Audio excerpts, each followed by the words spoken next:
Hi ಎಲ್ಲರಿಗೂ ನಮಸ್ಕಾರ, welcome my channel. ನಾನಿವತ್ತೊಂದು ಒಳ್ಳೆ ಬೀಟ್ರೂಟ್ ರೈಸ್ ನಿಮಗೆ ತೋರಿಸ್ತಾ ಇದ್ದೀನಿ. ತುಂಬ ಸಿಂಪಲ್ ಆಗಿ, ಈಸಿಯಾಗಿ, ಹಾಗೆ ಲೈಟಾಗಿ ಮಾಡಿದ್ದೀನಿ. ಇದು ಬಂದು ಲಂಚ್ ಬಾಕ್ಸಿಗೆಲ್ಲ ಮಾಡ್ಕೊಡ್ಬೋದು, ಇಲ್ಲ ಬೆಳಗ್ಗೆ ನಾಷ್ಟಕ್ಕಾದರೂ ತಗೋಬೋದು. ತಿನ್ನೋದಕ್ಕೆ ಚೆನ್ನಾಗಿರುತ್ತೆ.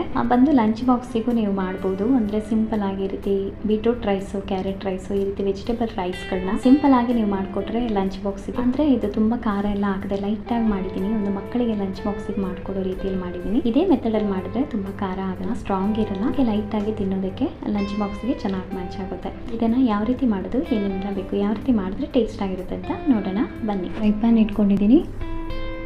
ಅದಕ್ಕೆ ನಾನು 2 ಟೇಬಲ್ ಸ್ಪೂನಷ್ಟು ತುಪ್ಪ ಹಾಕ್ಕೊಂಡಿದ್ದೀನಿ. ತುಪ್ಪದಲ್ಲಿ ನಾನಿಲ್ಲ ಬೀಜ ಅಂದರೆ ಕಡಲೆ ಮತ್ತು ಹಾಗೆ ಗೋಡಂಬಿ ಕೂಡ ಹುರಿದು ತೊಗೊಳೋದಿದೆ. ಅಷ್ಟು ನಾನು ಸ್ವಲ್ಪ ಕಡಲೆ ಹಾಕಿ ನಾನು ಫ್ರೈ ಮಾಡ್ಕೊಳ್ತೀನಿ. ಫ್ರೈ ಆಯಿತು. ಈಗ ಅದಕ್ಕೆ ನಾನು ಗೋಡಂಬಿ ಹಾಕ್ಕೊಳ್ತಿದ್ದೀನಿ. ಗೋಡಂಬಿ ಬಂದು ನಾನು ಚಿಕ್ಕ ಚಿಕ್ಕ ಪೀಸಾಗಿ ಮಾಡಿ ಇಟ್ಕೊಂಡಿದ್ದೆ. ಅಂದರೆ ನಮಗೆ ತಿನ್ನುವಾಗ ಬಾಯಿಗೆ ಚೆನ್ನಾಗಿ ಸಿಗುತ್ತೆ ಅಂತೇಳಿ ಚಿಕ್ಕ ಚಿಕ್ಕ ಪೀಸಾಗಿ ನಾನು ಮಾಡ್ಕೊಂಡಿದ್ದೀನಿ. ಎರಡು ಕೂಡ ಚೆನ್ನಾಗಿ ಫ್ರೈ ಮಾಡಿ ನಾನು ತೊಗೊಬಿಡ್ತೀನಿ. ಈಗ ಅದು ಚೆನ್ನಾಗಿ ಫ್ರೈ ಆಗಿ ಬೇಕಾದಷ್ಟು ಒಂದು ಸ್ವಲ್ಪ ಎಣ್ಣೆ ಹಾಕ್ಕೊಳ್ತಾ ಇದ್ದೀನಿ. ಸ್ವಲ್ಪ ಎಣ್ಣೆ ಹಾಕ್ಕೊಂಡೆ. ಎಣ್ಣೆ ಕಾದಿದೆ. ಈಗ ಒಂದು 1/4 ಟೀ ಸ್ಪೂನಷ್ಟು ಸಾಸಿವೆ, 1/4 ಟೀ ಸ್ಪೂನಷ್ಟು ಜೀರಿಗೆ ಚೆನ್ನಾಗಿ ಸಿಡ್ದಿದೆ. ಈಗ ಅದಕ್ಕೆ 1 ಟೇಬಲ್ ಸ್ಪೂನಷ್ಟು ಉದ್ದಿನಬೇಳೆ ಹಾಕ್ಕೊಂಡು ಸ್ವಲ್ಪ ಫ್ರೈ ಮಾಡ್ಕೊಳ್ತೀನಿ. ಅದಕ್ಕೆ ಬೇಕಾದದೊಂದು 3-4 ಎಸಳು ಬೆಳ್ಳುಳ್ಳಿ ನಾನು ಕಟ್ ಮಾಡಿ ಇಟ್ಕೊಂಡಿದ್ದೆ. ಹಾಗೆ ಒಂದು ಸ್ವಲ್ಪ ಕರಿಬೇವು ಸೊಪ್ಪು, ಇದಿಷ್ಟು ಕೂಡ ಹಾಕಿ ಚೆನ್ನಾಗಿ ಫ್ರೈ ಮಾಡ್ಕೊಳ್ತೀನಿ.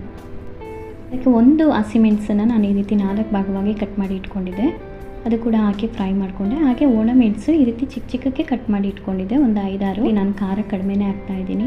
ಒಂದು ವೇಳೆ ಲಂಚ್ ಬಾಕ್ಸ್ಗೆ ನಾನು ಹೇಳ್ದಂಗೆ ಮಕ್ಕಳಿಗೆ ಕೊಟ್ಟು ಕಳ್ಸೋದಾದ್ರೆ ಸರಿ ಇರುತ್ತೆ. ಈಗ ತುರಿದಿಟ್ಟಿದ್ದ ಗ್ರೇಟ್ ಮಾಡಿಟ್ಟಿದ್ದ ಬೀಟ್ರೂಟ್ನ ನಾನು ಹಾಕೊಂಡಿದ್ದು ಚೆನ್ನಾಗಿ ಎಣ್ಣೆಲಿ ಸ್ವಲ್ಪ ಫ್ರೈ ಮಾಡ್ಕೋಬೇಕು. ಇದು ಫ್ರೈ ಮಾಡಿಕೊಂಡು ಆಮೇಲೆ ಸ್ವಲ್ಪ ಹೊತ್ತು ಮುಚ್ಚಿಟ್ಟು ಬೇಯೋದಕ್ಕೂ ಬಿಡಬೇಕು. ಹಸಿ ಇದ್ರೂ ಕೂಡ ಚೆನ್ನಾಗಾಗಲ್ಲ ನಮಗೆ ತಿನ್ನೋದಕ್ಕೆ. ಈಗ ಎಣ್ಣೆಯಲ್ಲೇ ಸ್ವಲ್ಪ ಬಾಡಿಸ್ಕೊಂಡೆ. ಈಗ ಮುಚ್ಚಿಟ್ಟು ಬೇಯೋದಕ್ಕೆ ಬಿಡ್ತೀನಿ.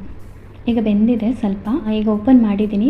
ಅದಕ್ಕೆ ಈಗ ಸ್ವಲ್ಪ ಕೊತ್ತಂಬರಿ ಸೊಪ್ಪು ಉದುರಿಸ್ತಾ ಇದ್ದೀನಿ. ಉಪ್ಪು ಹಾಕಿ ಹಾಗೆ ಸ್ವಲ್ಪ ಮಿಕ್ಸ್ ಮಾಡ್ಕೊಂಡು ಈಗ ಅದಕ್ಕೆ ಒಂದು ಸಣ್ಣ ಗ್ಲಾಸ್ ಬೌಲಲ್ಲಿ 1 ಬೌಲಷ್ಟು ನಾನು ತೆಂಗಿನಕಾಯಿ ತುರಿ ತೆಗೆದು ಇಟ್ಕೊಂಡಿದ್ದೆ, ಅದು ಕೂಡ ಹಾಕ್ಕೊಂಡಿದ್ದೀನಿ. ಚೆನ್ನಾಗಿ ಮಿಕ್ಸ್ ಮಾಡಿಕೊಂಡೆ. ಹಾಗೆ ಉಪ್ಪು ಕೂಡ ಸೇರಿಸ್ಕೊಂಡು ನಾನು ಮಿಕ್ಸ್ ಮಾಡಿಕೊಂಡೆ. ಕಟ್ಟಾಗಿದೆ. ಇಟ್ಟು ನಾನು ಬೇಯೋದಕ್ಕೆ ಬಿಡ್ತೀನಿ. ಈಗ ಓಪನ್ ಮಾಡಿದ್ದೀನಿ. ಓಪನ್ ಮಾಡಿ ನಾನು ಮಿಕ್ಸ್ ಮಾಡ್ಕೊಳ್ತಾ ಇದ್ದೀನಿ. ಇದಿದೆ ಬೀಟ್ರೂಟ್ ಮಿಕ್ಸ್ ಮಾಡ್ಕೊಂಡೆ. ಅದಕ್ಕೆ ನಾನು ಕಡಲೆ ಮತ್ತು ಗೋಡಂಬಿ ಕೂಡ ಫ್ರೈ ಮಾಡ್ಕೊಂಡಿದ್ದನ್ನ ಹಾಕೊಂಡಿದ್ದೀನಿ. ಹಾಗೆ ರೈಸ್ ಕೂಡ ಹಾಕ್ಕೊಂಡೆ. ನಾನು ಒಂದು ಬೌಲಲ್ಲಿ ಬಿಸಿ ಹೋಗೋದಕ್ಕೆ ಬಿಟ್ಟಿದ್ದೆ. ಉದ್ರು ಮಾಡಿ ತಗೊಂಡಿದ್ದೀನಿ. ಚೆನ್ನಾಗಿ ಒಳ್ಳೆ ಉದ್ರಾಗಿರ್ಬೇಕು ರೈಸ್. ಆವಾಗ ರೈಸ್ ತುಂಬ ಚೆನ್ನಾಗಿರುತ್ತೆ, ತಿನ್ನೋದಕ್ಕೆ ಟೇಸ್ಟ್ ಆಗಿರುತ್ತೆ ಉದ್ರಾಗಿದ್ರೆ. ಚೆನ್ನಾಗಿ ಮಿಕ್ಸ್ ಮಾಡ್ಕೊಂಡೆ. ಇದನ್ನು ಮಿಕ್ಸ್ ಮಾಡ್ಕೊಂಡು ಇದಕ್ಕೆ 1 ಟೇಬಲ್ ಸ್ಪೂನ್ ಅಷ್ಟು ಮೇಲಿಂದ ತುಪ್ಪ ಹಾಕೊಳ್ತಾ ಇದ್ದೀನಿ. ತುಪ್ಪ ಹಾಕಿ ಹಾಗೆ ಸ್ವಲ್ಪ ಕೊತ್ತಂಬರಿ ಸೊಪ್ಪು ಕೂಡ ಉದುರಿಸ್ತಾ ಇದ್ದೀನಿ. ಇದನ್ನು ಚೆನ್ನಾಗಿ ಮಿಕ್ಸ್ ಮಾಡ್ಕೊಳ್ತೀನಿ. ನೀವು ಈ ಹದದಲ್ಲೇ ಮಾಡಿಕೊಟ್ರೆ ಮಕ್ಕಳಿಗೆ ಕೂಡ ನೀವು ಮಾಡ್ಕೊಳ್ಬೋದು. ಇದು ತುಂಬಾ ಒಂದು ಖಾರ ಕೂಡ ಕಡಿಮೆ ಇದೆ. ಎಲ್ಲ ಲೈಟ್ ಆಗಿ ಹಾಕಿ ನಾನು ಮಾಡಿದ್ದೀನಿ.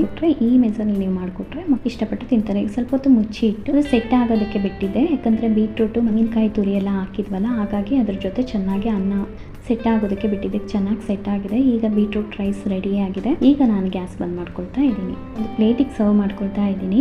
ಇವತ್ತೊಂದು ಒಳ್ಳೆ ಬೀಟ್ರೂಟ್ ರೈಸ್ ನಾನು ನಿಮಗೆ ತೋರಿಸಿದ್ದೀನಿ. ಖಂಡಿತ ಇದೇ ರೀತಿ ಟ್ರೈ ಮಾಡಿ ತಿಂದು ನೋಡಿ. ಹೇಗಿದೆ ಅಂತ ನನಗೆ ಕಮೆಂಟ್ ಬಾಕ್ಸಲ್ಲಿ ತಿಳಿಸಿ. ಹಾಗೆ ನನ್ನ ಚಾನಲ್ಗೆ ಸಬ್ಸ್ಕ್ರೈಬ್ ಆಗಿ. ಈ ವಿಡಿಯೋ ನಿಮಗೆ ಇಷ್ಟ ಅಂದರೆ ಲೈಕ್ ಮಾಡಿ, ಶೇರ್ ಮಾಡಿ, ಕೆಳಗೆ ಕಾಣೋ ಬೆಲ್ ಐಕಾನ್ ಕ್ಲಿಕ್ ಮಾಡಿ. ಹೀಗೆ ಮಾಡೋದ್ರಿಂದ ನಾನು ಹಾಕೋ ವಿಡಿಯೋ ಎಲ್ಲ ನೋಟಿಫಿಕೇಶನ್ ನಿಮಗೆ ಸಿಗುತ್ತೆ. ಮತ್ತೊಂದು ವಿಡಿಯೋದಲ್ಲಿ ಮತ್ತೊಂದು ರೆಸಿಪಿಯೊಂದಿಗೆ ನಾನು ನಿಮಗೆ ಸಿಗ್ತೀನಿ. ಈಗಾಗಲೇ ನೀವು ಕೊಡ್ತಾ ಇರೋ ಸಪೋರ್ಟ್ಗೆ ತುಂಬ ಧನ್ಯವಾದಗಳು.